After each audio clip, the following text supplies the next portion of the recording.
Libya wai tana da daɗi, rayuwar Libya da daɗi, amma wani sa'in babu daɗi. Dan ga mu cikin ta yau mun kasance ba wani mai nishaɗi.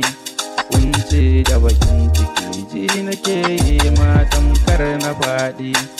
In dai na tuno abokai na sai in ji ni ina ta kuka. Ya Allah Rabbana ka ji kansu ka gafirce mu ma, ka tsare mu da sharrukan maƙiya wanda ke taso husuma.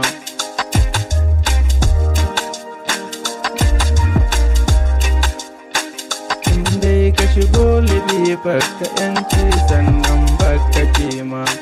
Larabawa babu hankali babu tunani sai husuma. In kai ne ma ka samu su bi ka a hanya ku yi ta fama. Likey